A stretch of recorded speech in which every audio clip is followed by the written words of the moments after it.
జై గోమాత.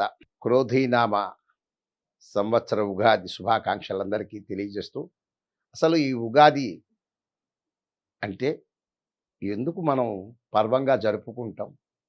ఆ విశేషాలన్నిటిని ఒక్కసారి పరీక్షించుకుందాం.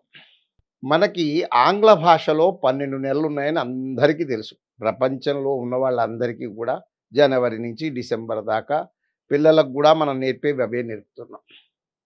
కానీ తెలుగు సంవత్సరాల్లో ప్రభవతో మొదలుపెట్టి 60 సంవత్సరాలు అంటే షష్ఠి పూర్తి అంటూ ఉంటారు. షష్ఠి పూర్తి అంటే ఏమిటంటే వాడు పుట్టిన దీని నుంచి మళ్ళీ 60వ సంవత్సరం మళ్ళీ ఆ సంవత్సరం చూడటం షష్ఠి పూర్తి అంటూ ఉంటారు. అలాగే 60 సంవత్సరాలున్నాయి. 12 మాసాలున్నాయి. ఈ 12 మాసాల్లోనూ చైత్ర మాసం, చైత్రము అంటే చైతన్యమైన మాసం, అది చైత్ర మాసం.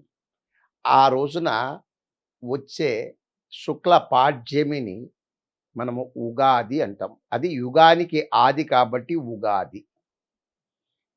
ఏమిటో ఈ పర్వదినాలన్నీ కూడా ఈ సాంప్రదాయాలు, ఈ సనాతన ధర్మంలో మనకి నిర్దేశించబడి మన చేత ఎన్నో ప్రతి మాసంలో ఏదో ఒక కార్యక్రమం చేయటంలో గల అంతరార్థం ఏమి?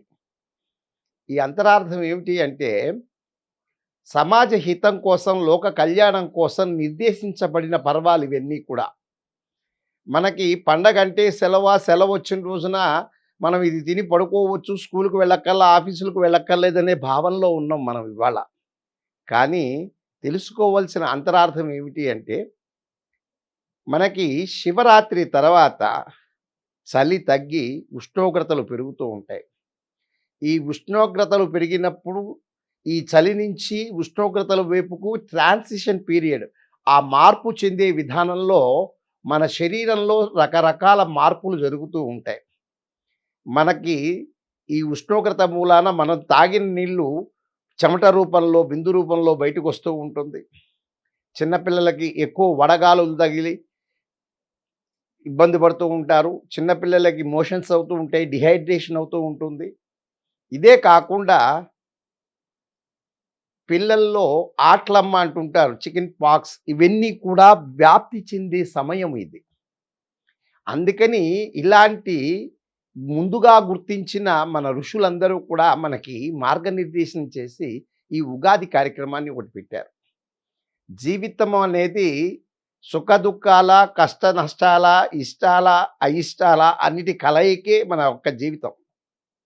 అలాగే ఆ రోజున మనం చేసుకుని తినే ఉగాది పచ్చడిలో తీయదనం ఉంటుంది, చేదుదనం ఉంటుంది, వగరు ఉంటుంది, పులుపు ఉంటుంది. అన్ని రకాల సంగమమే జీవితం అని చెప్పటం ఒక ఎత్తైతే, ఆ పెట్టే వస్తువుల్లో మనం వేపపూతని వాడతాం.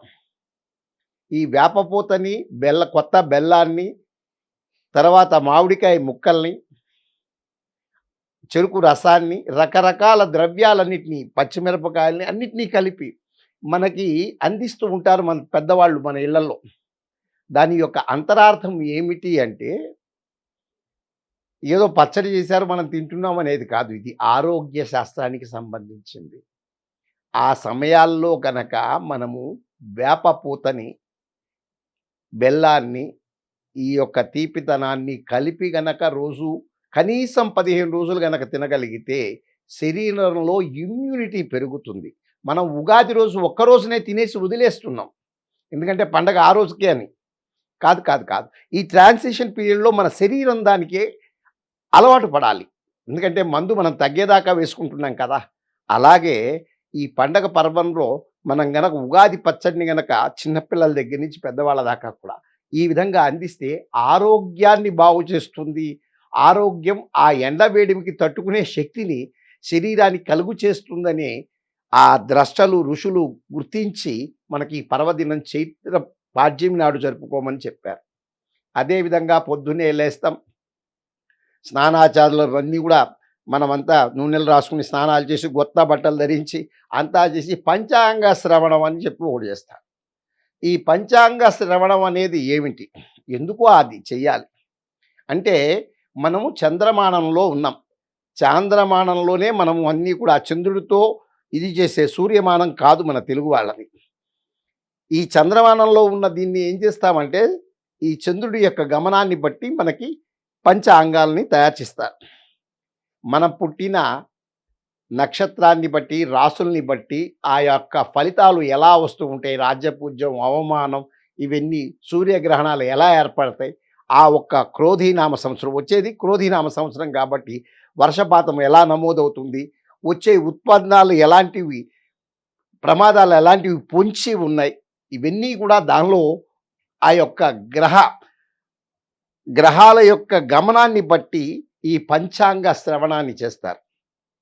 చేస్తే ఇవన్నీ ఎందుకు మనకి ఈ యొక్క పూర్వులు మనకి ఈ విధమైన ఆచారాన్ని ఎందుకు పెట్టారు అంటే, ఈ ఆచారము మన్ని ఏ దశలో దిశలో మనం నడుపుకుంటున్నాం అని తెలుసుకోవటానికి. ఎందుకంటే మనం ఇక్కడి నుంచి విజయవాడ పోతూ ఉంటే చాలా మైల్ స్టోన్స్, సూర్యాపేట 125 కిలోమీటర్లను రాయి చూపిస్తుంది. రాయి అయితే సూర్యాపేట వెళ్ళదు.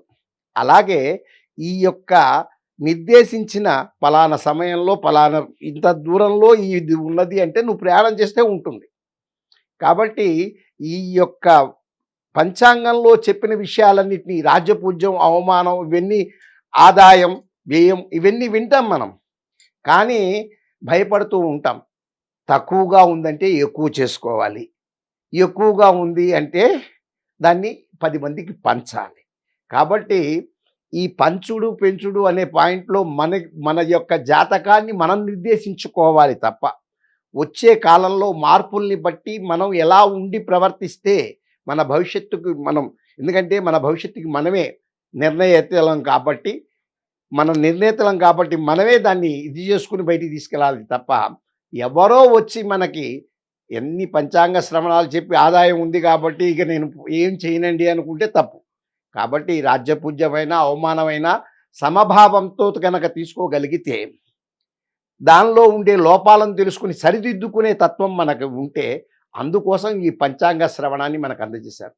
కాబట్టి ఇవన్నీ కూడా ఋషులు మనకి నిర్దేశించిన ఈ కాలంలో చేసుకునే పండగల యొక్క అంతరార్థం ఎప్పుడూ కూడా ప్రతి మనిషి యొక్క ఆరోగ్య శాస్త్రాన్ని, అభివృద్ధి శాస్త్రాన్ని ఏ విధంగా ఉండబోతుంది అనే దాన్ని సూచించేందుకు వాళ్ళు మనకిచ్చిన ఈ పర్వాలన్నింటినీ కూడా అంతరార్థం తెలుసుకుని మనం గనక అది జరుపుకుంటే ఆనందం వస్తుంది. తెలియకపోతే పండగ రోజు సెలవు అనేది మాత్రమే తెలుస్తుంది. కాబట్టి పండగలన్నింటినీ కూడా దానిలో ఉండే శాస్త్రీయతను గుర్తించి ఆరోగ్యాన్ని కాపాడుకుంటే ఆనందం మన దగ్గర ఉంటుంది. ఆరోగ్యాన్ని కోల్పోతే బాధలుగా ఉంటాయి. కాబట్టి చిన్నపిల్లలు సైతం వెంటనే మళ్ళీ శ్రీరామనవమి వస్తుంది. అన్నీ కూడా మాసాల్లో మనకి వరుసగా అన్ని పండుగలు వస్తూ ఉంటాయి. కాబట్టి మిమ్మల్ని అందరినీ కోరుతున్నది ఏమిటంటే, ఇవన్నీ సేకరించి ఒక్కరోజు మాత్రమే తినకండి. కనీసం ఒక 10-15 రోజులు తింటే మీలో ఆ ఇమ్యూనిటీ పెరిగి పిల్లల్లో ఆ రోగాలు ఏదైతే అంటువ్యాధులుగా కానీ, ప్రబలి లేకపోతే డిహైడ్రేషన్ కానీ ఇలాంటివి వస్తాయో వాటన్నిటినీ తట్టుకునే శక్తిని పిల్లలకి ఈ ప్రసాద రూపంలో గనక మనం అందించగలిగితే మనం అందరం ఆనందంగా ఉంటాం. సర్వే జనా సుఖినో భవంతు, సమస్త సన్మంగళాని భవంతు.